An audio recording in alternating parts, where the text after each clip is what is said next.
What up guys, Coach Nate here, founder and owner of Nate Brignera Fitness and creator of the 7-Day Obstacle Race Ready Planner.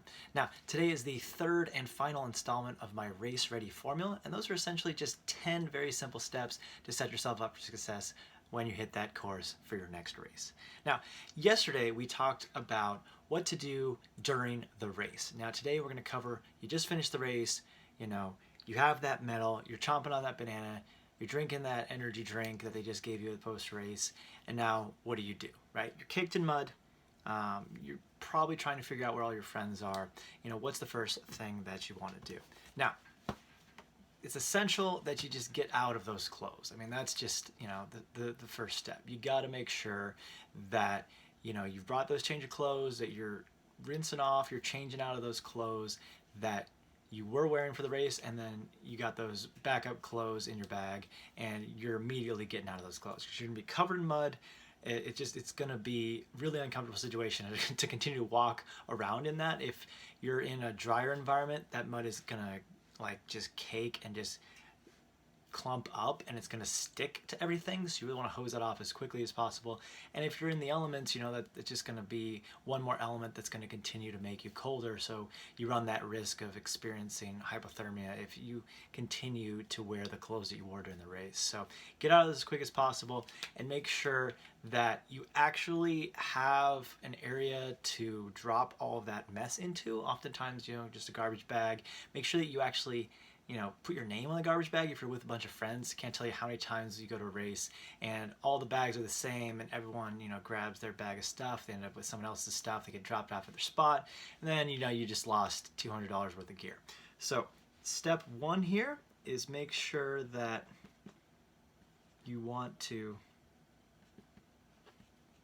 what I call, bag it and tag it. Military term. Essentially, just want to make sure you're identifying what is yours and have a different type of bag for your stuff so you can differentiate it. Okay. Now, second tip is, so many people just dip out right after the race. They're gone. Like, all right, finished, cool, medal, I'm out, right?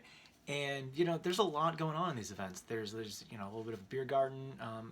There's sometimes they have the Spartan SGX coaches out there doing some events, and there's a lot of people to meet. There's a lot happening. So check out the vendors, check out what they're offering.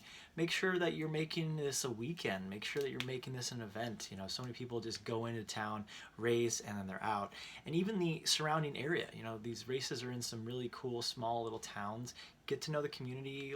Go and check out a local event. Make it a weekend. I think that's one of the biggest things that a lot of people simply just don't do. They get really excited about the race, and they're just there for the race, and they're just A to B to C, and then they're out. And there's a lot going on. There's a lot of amazing people. So try to make some new friends. Talk to people, have some fun, experience kind of the local area around there, and see what they have to offer. So second tip is make it a weekend. Make sure that you're actually doing something that is kind of specific to that area. Check out what they have to offer. And the next tip here is just to remember that you finished something really amazing that a lot of people haven't, and you want to make sure that you're kind of celebrating that accomplishment. A lot of people just kind of, just like the next thing. They just keep going on to the next thing. So just give yourself that win, take in that win, just process it, celebrate that accomplishment. So make sure to treat yourself, right? Go out for a dinner. If your hotel you're staying in offers some extra services, maybe actually just get a massage or something, hit the jacuzzi. Just do something a little bit more indulgent for yourself that will signify that you've earned this, that you've accomplished something, and that's meaningful and special to you. And then the last tip here is that, a lot of people go into these races and then, they're experiencing a whole new community.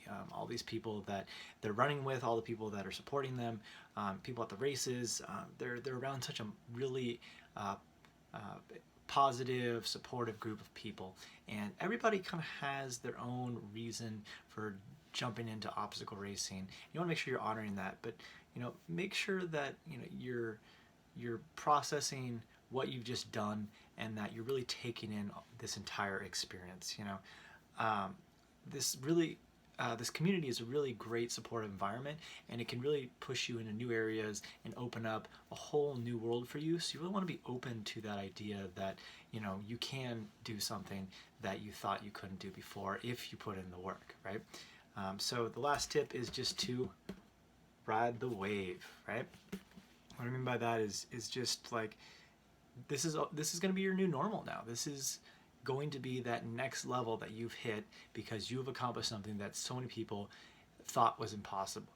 Your perspective's going to change. Things that were challenging for you now are not going to be as challenging, because you're going to be like, oh, I was crawling through this crazy mud in barbed wire, and I was going over these crazy obstacles and in this crazy weather, and you know what, now this person who used to bother me, I put it in perspective. This is kind of like, oh, this isn't that big of a deal. Like, oh, we have to wait for a little bit. Nah, it's not that big of a deal. Like, I'm in a car, this is warm. Like, you'll put everything in context, and you'll realize how grateful you are for the things that you do have and the amazing supportive community that you've now been exposed to.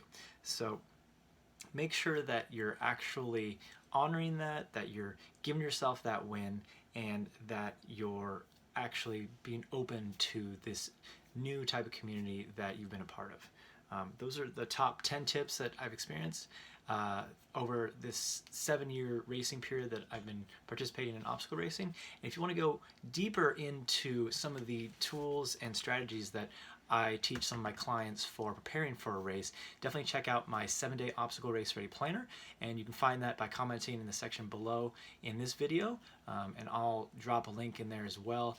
Make sure you sign up for that, and I'll see you in the course and then out there at the next race.